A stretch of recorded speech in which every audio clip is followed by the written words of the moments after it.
Hi, thanks for tuning in. Today I have a quick Chanel unboxing video or haul. I picked up a few pieces from my favorite Chanel boutique not too long ago, and I shared that whole adventure, if you will, in a vlog to just show what it's like to shop in the closing Neiman Marcus Hudson Yards. I don't think I've said this many times before, but the Chanel boutique that I shopped from was actually the Chanel inside the Neiman Marcus in Hudson Yards. That was my favorite boutique to go to. I am really saddened by the news that Neiman Marcus is leaving New York City. It was quite a destination for me, but as well as some of the other shops that are in there. But anyway, I'm not here to talk about the whole retail world and the upsets that are happening in that space. But anyway, the Chanel boutique is open. It opened for about a month or so before they fully close and pull out of the Neiman Marcus space. So I went to go visit my SA and just say hello to everybody there. They had also been kind enough to put a couple of pieces on hold for me that I've been meaning to try since I pre-ordered from the spring-summer collection in November. It was a long time ago. So I decided I'd go, stop by, check out all those pieces, and I walked away with a few goodies that you see here. I don't have a lot of pieces to show you, so let me just quickly run through those pieces. So in all my years shopping at Chanel, I actually have never really received my pieces in this kind of packaging. So I found it really beautiful to look at, and that's why I kept it in the packaging, even though I know it's really impractical. But let me go ahead and open up what's inside. So there are two pieces here. As you can see, they're in their own little dust bag, which is gorgeous. Let me start with this piece right here. So I'm gonna pull it out.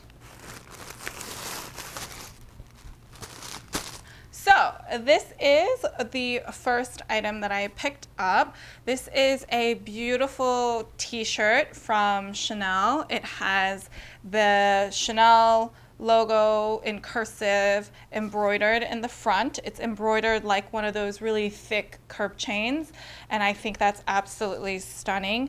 The sleeve has a little CC charm, if you will. It almost looks like, what you would find on the earrings. So that's another beautiful detail. It is in it's not quite tie-dye. The cotton t-shirt has a bit of a texture, has a bit of a pattern on it. It almost looks like burnout, but when it's burnout, it's a little more see-through in some parts, but this one is not see-through at all. So it's a bit of I think it's just like a dye that's been done kind of messily so that it gets this kind of pattern on it, which I think is really cool. It also came in a pink color, which it was quite a girly pink, more of like a salmon-y pink. It was a little too cream orange undertones in it for it to work with my skin tone. It kind of made me look too sallow. It didn't bring out the right tones in my skin, so I opted for the gray color. I also sized up because I wanted the t-shirt to be pretty loose fitting, not fully oversized, but I didn't want it to be very fitted. So I've actually sized up a couple of sizes. I see for their t-shirts that they tend to do like a dual size. So it's I guess it's kind of like you getting a small medium or a medium large, but instead they still do the numbers. So there's like a 36, 38, a 42, 44, a 46, 48. You see what I mean? They'll put the two sizes in together. And I guess they do that so the t-shirt can accommodate a few more sizes instead of having to make specific patterns for each size. So this is part of the spring summer collection. It's from 20S, and I actually didn't know this piece was coming in. My SA was so lovely, and at the time that I guess they were ordering some pieces for spring summer, late last year, he was like, hey, this t-shirt's coming in. I know you've been looking at shirts or like logo tees and sweatshirts. He's like, I think this would be good for you, so I ordered one for you. And I was like, oh, thank you. And it finally came, and months after COVID, I was finally able to check it out. And I'm really grateful that he was thinking of me. I didn't originally really think I was going to get it, but once I saw it in person and I tried it on, I felt like it was a really staple piece to have. And now that I'm working from home, it's like I wear a lot more casually than I used to, and I figured I'd get a lot of wear out of it. The price on Chanel t-shirts makes you want to cry. I'm not even joking. And the first time when I was ordering my Chanel 19, my essay was like, your shirt's in, do you want to get that too? And at the time with the 19, I just was like, I'm not spending that much money on a t-shirt. Like, there's no way. So I passed on it at that time. Luckily, it was still around for me to try on. And when I went into the boutique and I tried it on, that's when I really changed my mind. And it still makes me want to cry if I think about it too long, so I try not to think about it for too long. But I know that I won't be purchasing any like small leather goods or really even any costume jewelry pieces because I'm really happy with all the ones that I have already in my collection. So I figured, you know, instead of all the money that I could be spending or would be spending on all these little pieces, let me go ahead and put it in this shirt that I know that I can wear for a really long time. In terms of fit for this t-shirt, I find it to be a pretty boxy cut, and because I did size up, it is pretty roomy. It's not that long. I wouldn't say it's quite cropped, but I feel like these days you have like the cropped length and then you have like the regular t-shirt length, which tends to cover my butt more because I'll get it in a larger size. But this one actually falls right around my hips, so it's a pretty good like standard length. If I were to tuck it in any of my bottoms, I won't have like so much extra fabric there, which is a good thing. And then I can also wear it without tucking it in, and it still has like a nice length to it. So I found the length to be a really flattering length. This is the new ready-to-wear piece in my collection. All right, moving on to the second piece that has its own little dust bag. I didn't think it would have its own dust bag. This I was really surprised to see in the boutique. I wasn't expecting it at all. Actually, when I was in the boutique, like you'll see more in the vlog, but pretty much the boutique had about 3 collections in at the same time. They still had the spring summer, they had the Métier d'Art collection that usually comes out in July, and they also had some of their autumn winter pieces come through as well. So they pretty much had 3 collections on display. And that's why I wasn't expecting to pick up something that's for autumn winter, but here we are. So I picked up this classic beanie right here. It's in black, so it's probably hard to see. I'll do some more close-ups. It is a cashmere beanie. This is from 20B, so it's their fall winter act 1. And there's no size, but it's just a very classic black beanie that has some diamond quilting. Is it still quilting? Stitching, knitting in the front, and a CC in it as well. It's a pretty roomy beanie, I'd have to say, and it's pretty tall, if that makes sense. So the length from the very tippy top to the bottom is pretty long. And because there is an extra seam sewn in for the folding part, it's not really possible for you to turn it up more and make it shorter, because then you would see the seam underneath, and it's pretty much set at this particular length. I mention that because for my head it leaves a little bit of excess at the top, and I prefer beanies that are a little bit more fitted, but I can't really see what I look like, so I hope this looks okay, and if it looks strange, I'll do better cutaways if I need to. So I hope it makes sense that there's a little bit of extra hat left at the top, almost like, you know how the Santa hat comes down. I feel like this is reminiscent of like the beanie styles that were really hot in like 2004, 5, 6, you know what I'm saying?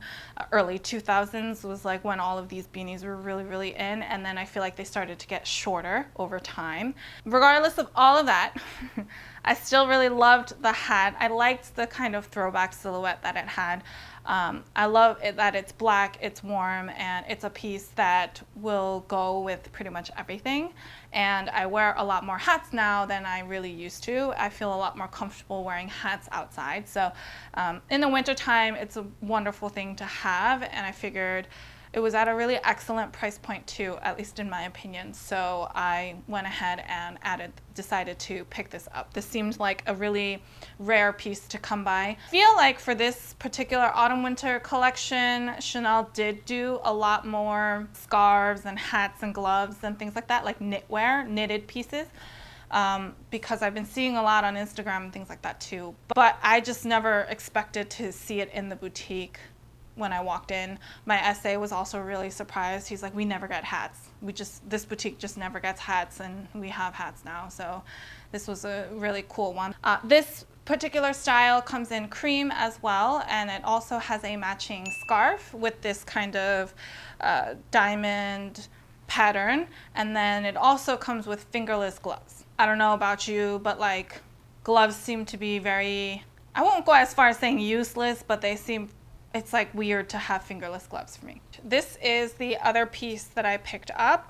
It's definitely too hot to use this right now, for sure, but I will absolutely be wearing it a lot more once the weather starts getting cooler. And I'm just super stoked to have this. I'm a little tempted to get the scarf as well, because I've always wanted a black Chanel, just a plain black Chanel scarf that wasn't too loud, wasn't too branded. And the matching one to this hat actually has no branding on it. Like there was no CC logo. It didn't say Chanel on it. Not that I could tell. At least. So that's something that's on my mind now. I might consider picking that up as well, but we'll see.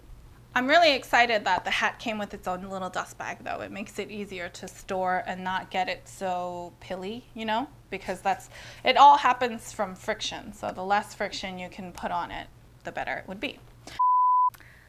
Hi, thanks for tuning in. I just wanted to pop on here really quickly to talk about the pieces that I didn't purchase. I was editing the video and I realized I didn't actually touch upon the pieces that I decided not to get.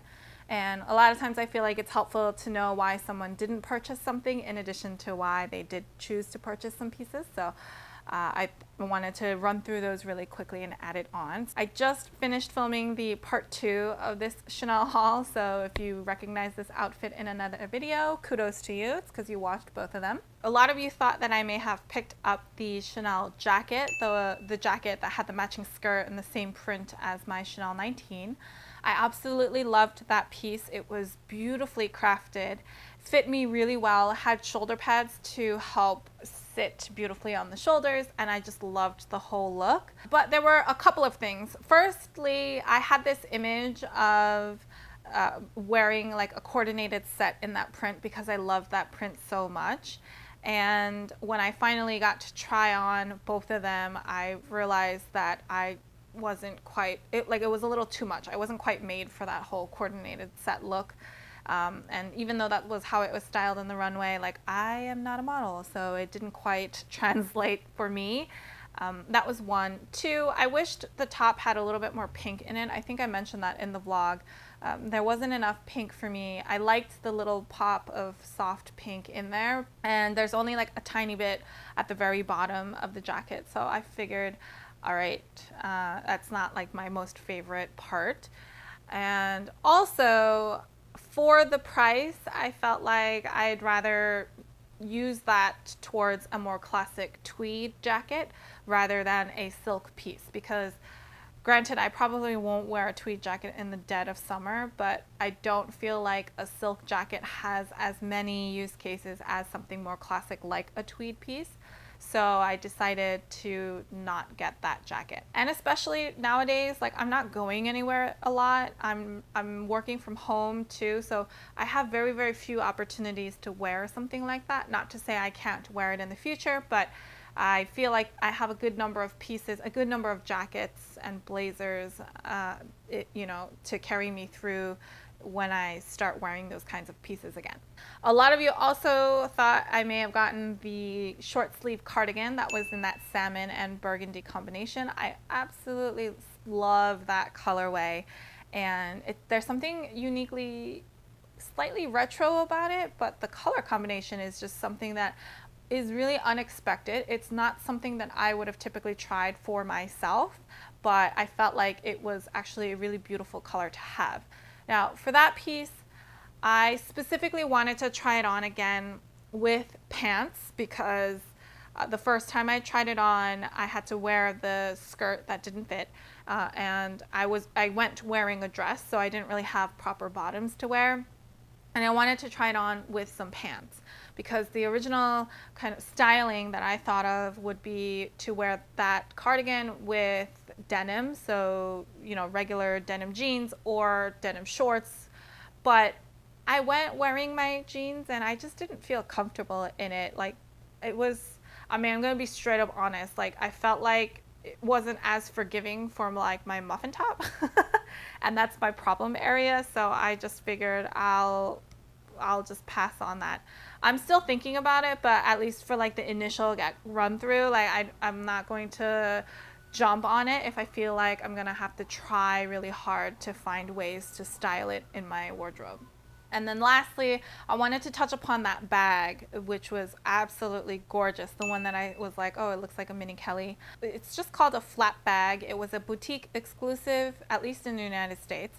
And it's from the 19K collection, so 2019 fall. I think that's technically Act 2. Don't quote me on that, but it's from an older collection. My essay showed it to me because he knows what styles of bags I like, and I immediately was enamored. I think you can even tell in the vlog footage that I was like really into that bag. Not only because it looks like a mini Kelly, but also because it has this like beautiful vintage quality to it. I mean, not quality, vintage vibe to it. It looks really vintage. Which I love, and it looks like a beautiful hybrid between like the trendy and the cocoa handle.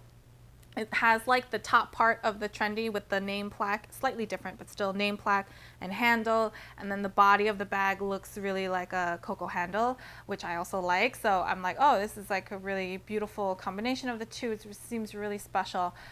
But it hasn't been that long since I got my Constance, so I couldn't really justify getting another handbag this soon. I'm also not going out that much. It leans a little bit more dressy than some of my other bags in my collection, so I just couldn't justify it at the moment. But along with that salmon colored sweater, it's on my mind, so you never know, I might still go back and get it.